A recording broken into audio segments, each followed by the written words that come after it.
folks, welcome back. I'm not sure whether this kind of video will be okay. I'm not sure if you can see the writing on the screen there. I can just about make it out from where I am behind the camera. Gotta sound like Steven bloody Spielberg, don't I? You should know by now what force points are, how they work in the campaign that I'm setting up. Also, a weird noise in the background, you should know by now. It's the dogs with the bones. It's a good way of getting rid of bodies, I suppose.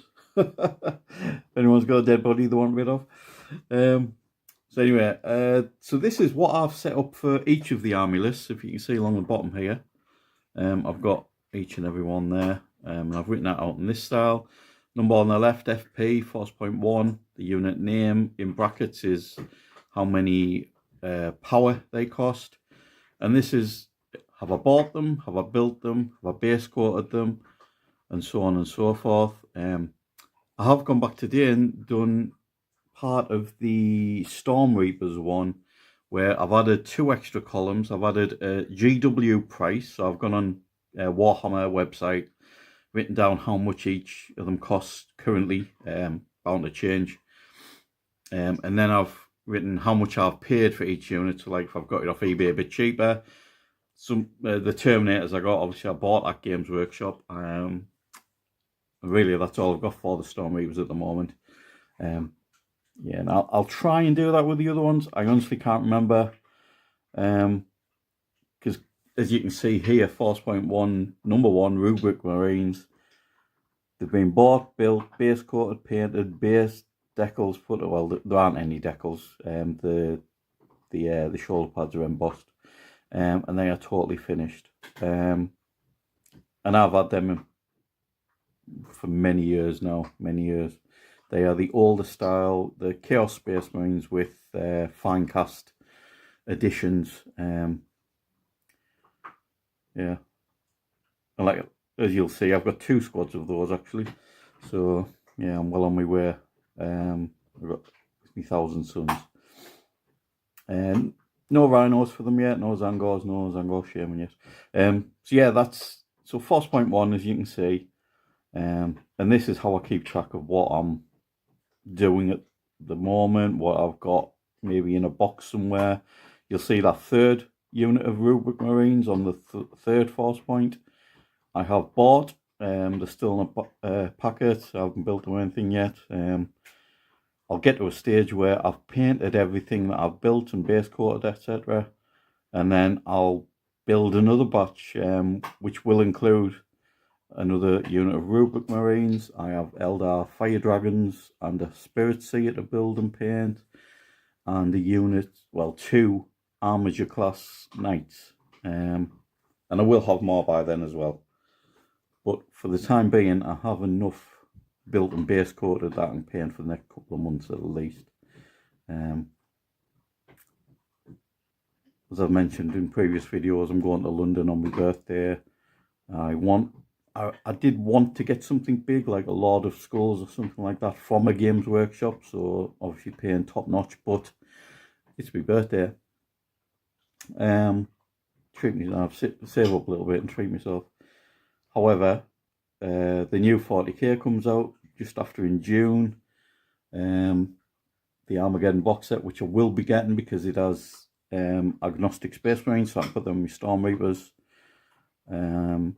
Maybe even Eagles could end up being either Astral Claws or Red Scorpions. I'm not too sure yet. I'll see what's in the box. I've seen the video, and apparently what's in the video is in the box. So there's definitely going to be a land speeder. There's some kind of Orc anti-aircraft gun platform. And there's new boys, new knobs for the Orcs being shown. They look good, but they do look, you know, single pose, non-customizable, or, you know, if you do want to customize them, you'll have to get the old snippers and saw and whatever. Yeah, not a fan of that really, but it is what it is. So yeah, let's get stuck into this, shall we? 5 minutes in, we've barely made a start. So Force point 1, squad of rubric marines in a rhino, a large squad of Zangors, and a Zangor shaman. I don't think the shaman is a HQ choice. I do have the codex, or rather the supplement. I know it is classed as a codex, it says on the front. I will double check, see if the shaman is he a HQ. It doesn't really matter. No, he's not a HQ, he is an elite. I don't usually put elites, etc. in the first force point. But Thousand Suns, they don't really have a lot that's going to be a great deal different to the Iron Warriors. So yeah, I've gone for Zangors, who are a troops choice. Although, you know, current 40k doesn't have troops and everything. It's got battle line and then pretty much everything else. And yeah, we'll see what happens in 11th. So yeah, Zangors and the Zangor Shaman. And that's 26 power for that one. So again, like other army lists, I've got an extra power that I need to get rid of, and I get rid of it straight away. And this Force point 2 is a squad of rubric marines and a rhino, and a predator variant, so an annihilator or a destructor or something. I'll have to do the, like I say, I've got the codex here. I'll have a quick flip through and see what kind of predators the Thousand Suns have access to. Yeah, it's just Destructor or Annihilator, and both of them are 8 power. So, you know, I'll probably get one of each, and then, you know, like we've done other lists. Force point 3 is another squad of rubric marines. Now you might be thinking, well, that's 3 squads of marines. Could you not like change it up a bit? But I own 2 of the older ones, and I've got a newer one in box, so it makes sense from that standpoint. And also, like I said before, there aren't that many different units between the Chaos Forces. So I've got Iron Warriors, and then I've got Thousand Suns. No Khorne. I would like, I mean, if I could do every faction, that'd be brilliant, wouldn't it? But you know, I like the heavy psychic powers that Thousand Suns kick out.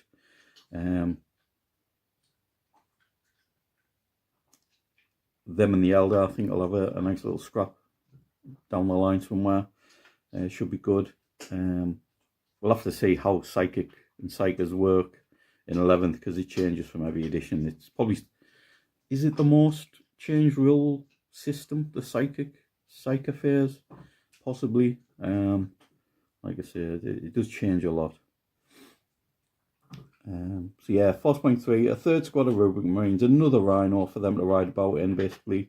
And then I've got a sorcerer, a Zangor enlightened, and a single chaos spawn. So the first power level was 26, second one 24, that's 50, and then Force point 3 is 25 power, 75 of Force point 3 is absolutely spot on.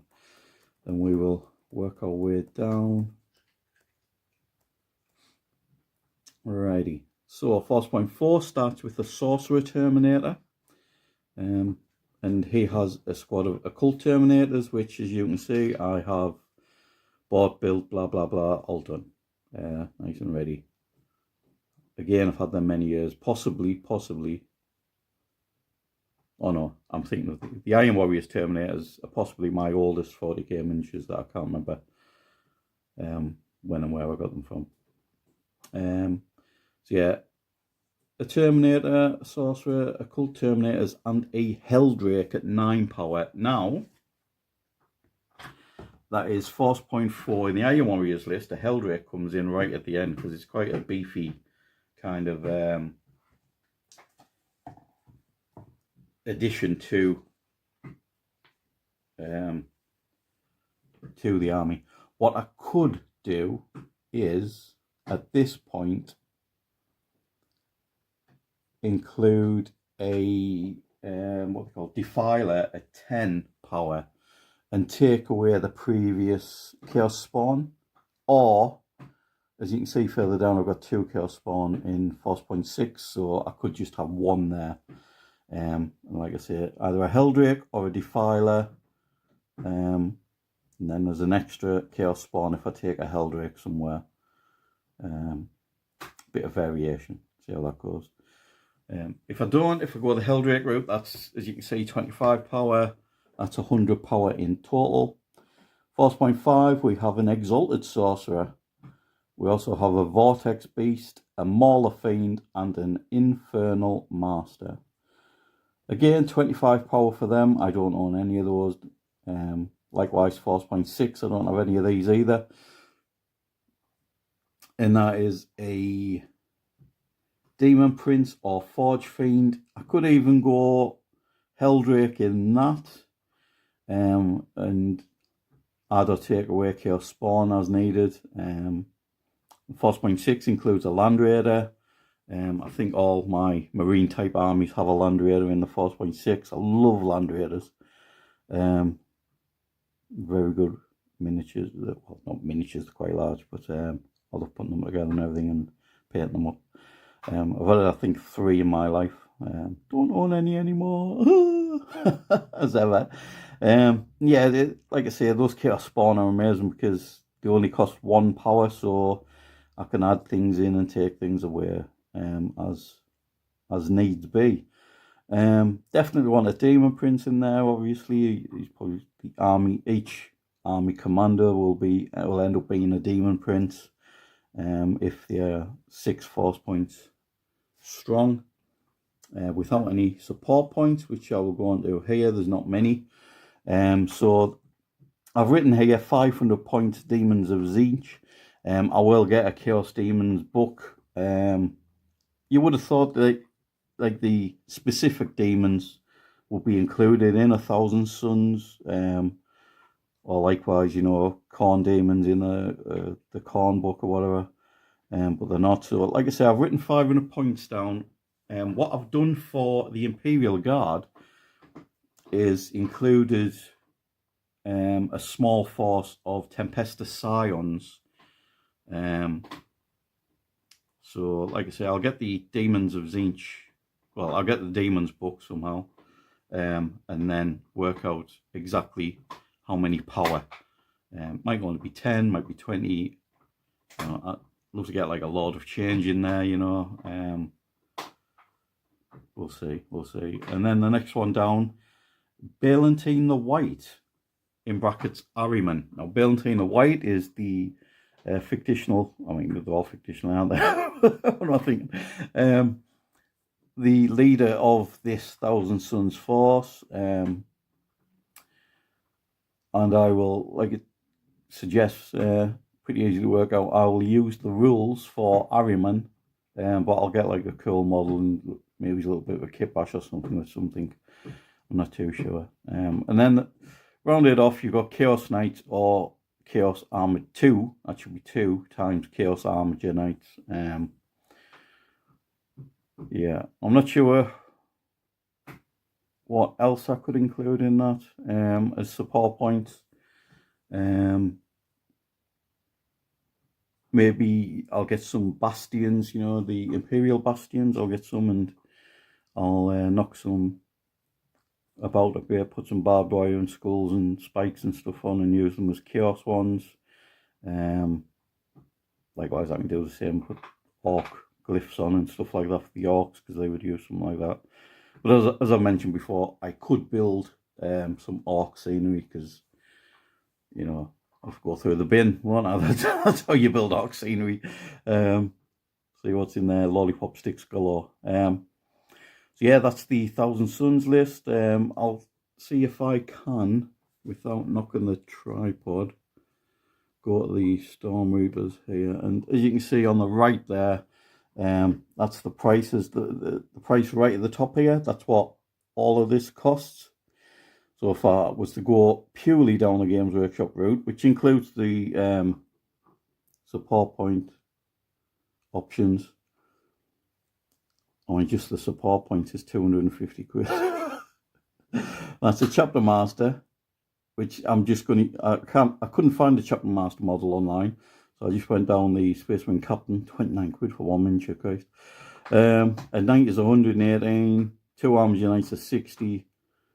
Hammerfall bunkers 42.50, and oh my word, 249.50 just for the support points. But yes, you see the £51 there, that's what I paid for my 2 armed unites, so I've saved £9. Likewise, I'll try and get cheap knights from somewhere, maybe. Well, that might be my birthday present. But I was also thinking of maybe, because I don't have, well, 2 things I was thinking of here. First of all, swap Force Point 1 and Force Point 2 around. Have this as like the mainstay force. It's just an intercessor squad in a repulsor. There's a lot of firepower in that repulsor, I must admit. And then have Force Point 2 be the infiltrator squad in an impulsor, and 2 squads of outriders as a mobile backup to, pardon me, to Force Point 1, which will eventually be. And then for my birthday, I was thinking of maybe just buying an intercessor squad and a repulsor, and then I've got technically Force Point 1, if I swap them around, sorted for the Storm Reapers. Quick update where I am with the Astral Claws. I have pretty much everything for Force Point 1 for the Astral Claws. Force Point 2, I just need another Rhino. Oh, can I reach them from here? I have got some decals for the Astral Claws and the Storm Reapers, but not the Red Scorpions. No, I can't see them anywhere handy at the moment. Also, I would have shown you them. They look quite nice. You don't get a huge amount on there. And they were like £13 for a sheet of decals. I'm hoping I only need the 1 sheet of each. We'll have to wait and see, I suppose. See how quickly I use them. See how good they are as well, if they just fall a bit. I do have some decal softener and stuff for the curved shoulder pads. Yeah, we'll have to wait and see, like I say. So, tactical squad, because I haven't put the decals on anything yet, and none of it is totally finished, but if you look at the base stuff,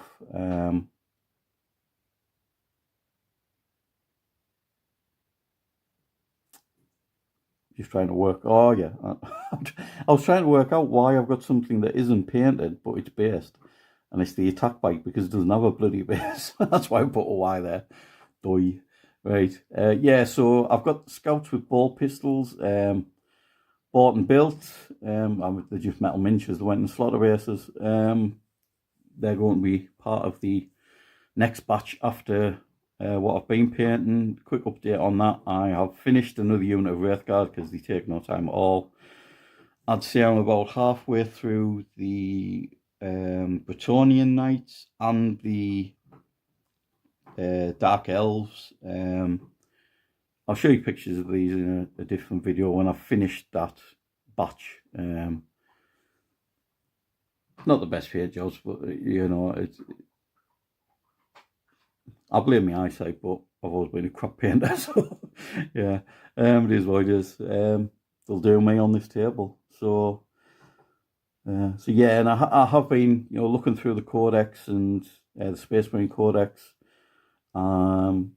thinking, oh, can I change this for this, whatever, and all that. And yeah, with all of these armies, I suppose, if something's in a shop or it's cheap online, it takes me fancy, then, you know, why not go for it. You'll notice I haven't included a Hammerfall bunker in this list.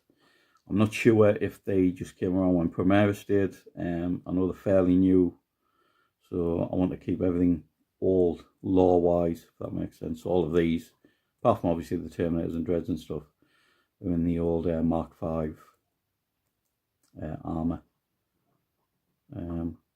And as you'll have seen, the Astral Claws are in the old variants of Rhinos and Predators and stuff, whereas the Red Scorpions are in the newer style. And this is where I am with the Red Scorpions. Not far behind the Astral Claws. I need to buy a squad of Scouts with ball pistols for these, really, for Force Point 1. I bought a Rhino. It's a beautifully painted Ultramarines Rhino that I'm going to have to spray paint over, unfortunately. And then again, I need most of Force Point 2. But like I said before, we get both Force Point 1 up and running in a couple of months maybe, and start playing a few games. I may even start playing a few, like skirmish kind of games, just a bit of a kill team kind of thing, but not using the awful kill team rules, which more rules I don't like. There's a shock. Another quick update: I have started the campaign map. This will get painted green, and as you can tell, I've run out of tiles. I thought I bought 400. I didn't. I only bought 200, and I need about 800. So it's going to be 20 by 40, these tiles. And something else I've also found out is Pritt stick is like super glue for MDF. I thought tiles would just come off a piece of piss. So I could, reconfigure the tiles to make other maps. Alas, no. These are stuck to this pretty much forever, especially when I paint over it. So yeah. So whatever I make for this Badab War, this map, will also be a map used in the Absolutist Crusade. I don't know which world yet. We'll have to get around that, because there's going to be 6 maps like this for the Absolutist Crusade. Whenever. Yeah, I don't know. I was just about to say, I'll probably be using 9th edition rules. I said that in the last video I did, but maybe 11th. Who knows? If it's good and I've got forces built by the time the end of the 11th, it'll probably be more like 12th, not 13, I hope. But yeah, we'll have to see. Like I say, I'm getting a bit of painting done every day, a couple hours here and there. Yeah, getting through it, what I can when I can. So yeah, hope you all tickety boo. I see all of you. I think we've got 6 subscribers still. Pretty much had those since day 1, so God knows who they are. I know one of them's my 10-year-old niece, Charlotte. Hey Charlotte. I know you don't watch the videos, but I'll say hello anyway. Yeah, those Terminators that camera's slipping. Terminators that my niece helped me build. I was helping my mother look after me nephew, one of my nephews anyway, the other day. Asked me if I wanted to build those knights. He was like, no. Not his cup of tea, damn it. He, not only is he into his wrestling, but he wants to be a wrestler as well, so, best luck to him. I can't stand wrestling, but if my nephew was going to be a wrestler, then I'm suddenly into it, so, yeah. Ciao for now, folks, anyway, it's gone on way too long, sorry. Hope you have a good one, good weekend. It's Easter weekend. Have fun. Hope we get lots of Easter eggs. I'm looking forward to next Tuesday when all those Easter eggs are on sale. Stock up for the rest of the year. I'll say that about Valentine's as well, and I never bloody do. But yeah, have a good one. If you want to see further army lists, I still need to do quite a few of these. I think I need to do AdMech. I've got lists written for all of these except Tau. But I'm going to go through maybe 1 a week or 1 or 2 a week if the painting's slow or something like that. Just for a bit of content on the channel, and try and get like regular videos out. Maybe every Thursday, Wednesday, Thursday. And yeah, and then obviously when I get used to the rules and I start playing games, we'll kick off the campaign for real, and I'll record as many of the battle reports, probably all the battle reports, to tell the truth. We'll have to wait and see. I'll get all this painted up and then I'll get bored and sell it all. Right. Oh Lord, no, I can't do that anymore. Right. Ciao for now. Thank you very much.